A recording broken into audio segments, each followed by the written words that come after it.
Iran faces economic D-Day. Canadian tariff war. Reno hawk fire rages. And EU nations to aid Ukraine.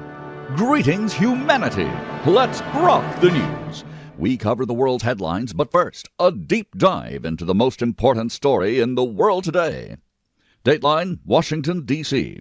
Treasury Secretary Scott Bessent is scheduled to announce details today of what President Donald Trump calls an economic D-Day against Iran, the single greatest financial offensive ever marshaled against an adversary. The measures aim to isolate the Islamic Republic completely from global trade, oil markets, and financial systems after nearly 6 months of conflict that began with U.S. and Israeli strikes in February. Bessent wrote in a Weekend Post and Financial Times op-ed that this crushing operation begins at dawn, leveraging every agency and authority to shut off remaining lifelines. Trump himself declared on Truth Social last week that any country allowing its banks, businesses, airports, or government entities to provide a lifeline to Iran will face tremendous economic consequences. He specifically named oil smuggling, swap lines, cash transfers, exchange houses, ship registries, and front companies as channels that must stop now. The package builds upon Operation Economic Fury, already underway, which includes a U.S. naval blockade of Iranian ports that has halted most oil exports. Iran's currency, the rial, hit a new record low this morning of more than 2 million rials to the dollar in morning trading, underscoring the pressure. Iranian Foreign Minister Abbas Araghchi has dismissed the threats as a sign of American desperation, pointing to U.S. national debt exceeding $40 trillion. Well, that's not exactly new news. Iran's new hardline national security advisor Mohsen Rezaei has warned neighboring Gulf states against joining this economic war, vowing to prevent a single drop from leaving the region if they cooperate. President Masoud Pezeshkian has argued that a memorandum of understanding with the United States still remains the best path out of the stalled war, while Tehran still holds a position of strength and dignity, he says. Pakistan's Army Chief Field Marshal Asim Munir is scheduled to arrive in Tehran today for mediation talks aimed at reviving negotiations. This observer has noted many times before, so what if you do get a deal of any kind with Iran's regime? These people have proven untrustworthy with every single deal they have ever made. Analysts note that China continues to buy the bulk of any Romanian-Iranian oil that slips through, and that the White House is calibrating pressure carefully ahead of a planned September visit by Chinese leader Xi Jinping. Bessent is scheduled to outline secondary sanctions that would cut foreign companies out of U.S. markets if they continue any business with Iran. The administration insists the shift from kinetic military action to pure economic warfare will force Tehran to fully reopen the Strait of Hormuz, the critical choke point through which roughly 1/5 of the world's oil normally passes. U.S. Central Command reports that the blockade has already redirected dozens of vessels since it restarted in July. Oil prices have fluctuated sharply in recent sessions as markets await the full details. Trump has repeatedly said Iran is hanging by a thread after its Navy, Air Force, and military production facilities were degraded to almost nothing. The Pentagon recently updated casualty figures, adding 60 more wounded American service members, bringing the total killed or injured to 775, with 18 deaths. European allies and Gulf partners are watching closely for any secondary effects on their own meager energy supplies and shipping. Bessent has emphasized that maximum economic pressure now means a large-scale kinetic restart is less likely, at least for the time being. Full details of the sanctions list are expected at the news conference later today. I'm Robert Gardner, using GROK each weekday to truthfully summarize the news, and I season it up with my own opinions, and I make that clear. We review a roundup of the most critical reports in the world right after this.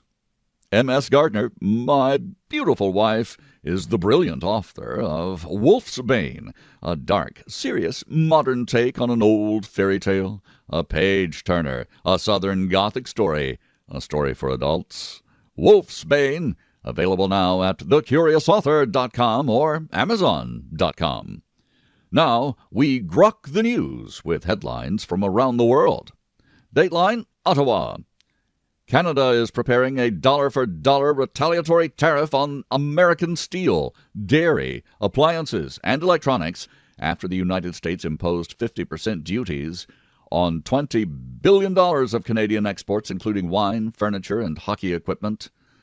Prime Minister Mark Carney suspended the trade talks that seemed to have reached an agreement and said that these measures will take effect September 8th following the collapse of negotiations.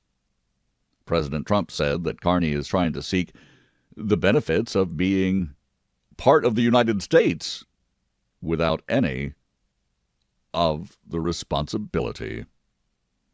Dateline, Reno.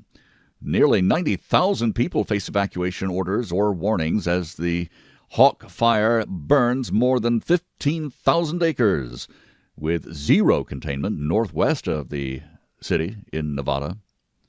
Governor Joe Lombardo declared a state of emergency and activated the National Guard. 6 people have been injured in a blaze that began with an act of arson. Dateline, Honolulu. Tropical storm Mocha is dumping additional heavy rain on Hawaii's Big Island, just days after Hurricane Lala has destroyed about 100 homes and knocked out power to more than 200,000 customers across the islands. Forecasters warn of up to 15 inches of rain and the risk of further flash flooding. Dateline, Washington, D.C. Thousands of National Guard members continue patrolling the streets of the capital in what has become President Donald Trump's longest domestic military deployment, now entering its second full year. Some Guard members have shared mixed personal reactions about the ongoing mission in recent interviews with reporters. This observer supposes that the reporters did manage to dig up a handful of the thousands of Guard members who would complain on camera. But the nation's capital has never been cleaner or safer. Dig up some residents if you want the full story. Dateline, Lima. A magnitude 6.7 earthquake struck central Peru near Lima province and the southern Andes region early today. No immediate reports of major damage or casualties, according to local authorities. Officials are closely monitoring the area for possible aftershocks in the hours ahead. Dateline, Tokyo. A magnitude 5.9 earthquake struck southern Ibaraki Prefecture in Japan, injuring at least 37 people, according to officials. Prime Minister Sanae Takaichi has urged residents in affected areas to remain vigilant for possible aftershocks.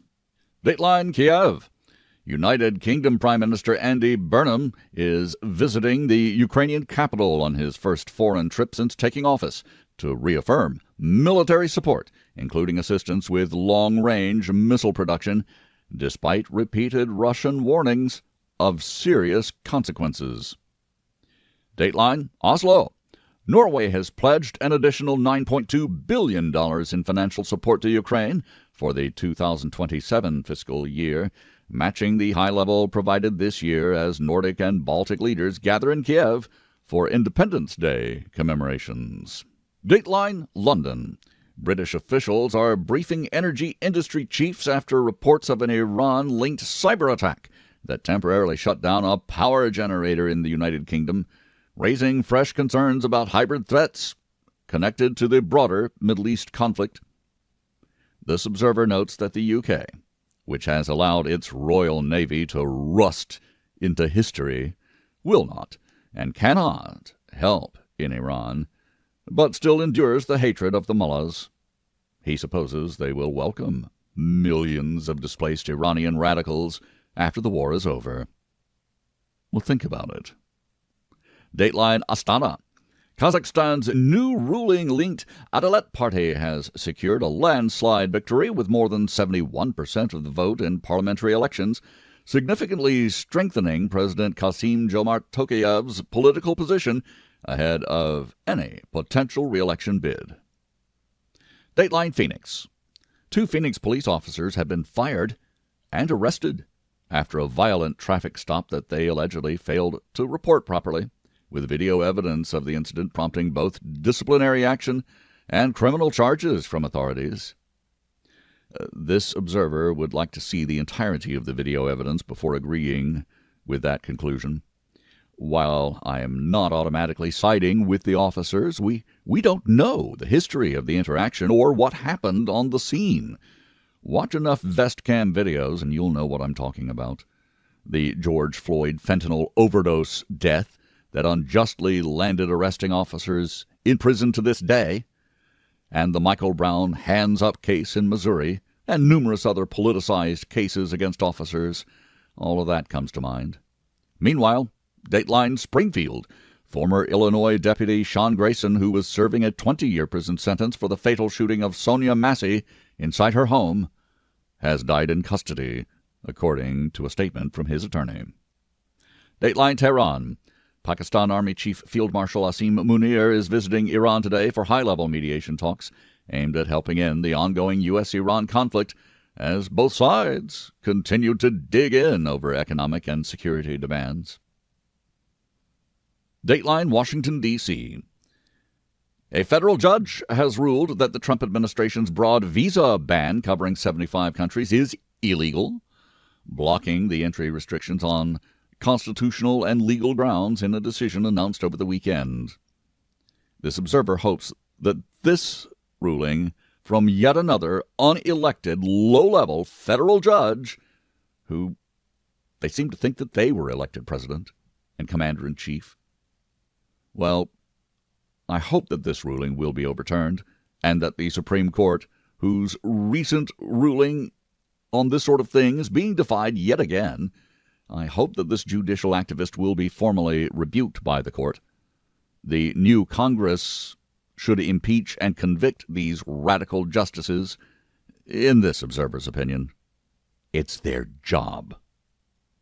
Dateline Kiev. Ukrainian President Volodymyr Zelensky has publicly detailed a deepening rift with dismissed Defense Minister Mikhailo Fedorov, criticizing the former official's involvement in street protests and his calls for wartime elections as completely misguided. This observer thinks that Ukraine's forever war on behalf of Europe against Russia is a corrupt, unnecessary, bloody conflict that has gutted generations of Ukrainian manhood. I think in order to leave this bountiful region, once the breadbasket of Europe, ripe for the globalist vultures of Europe to pick clean when this conflict inevitably ends, the way it inevitably must.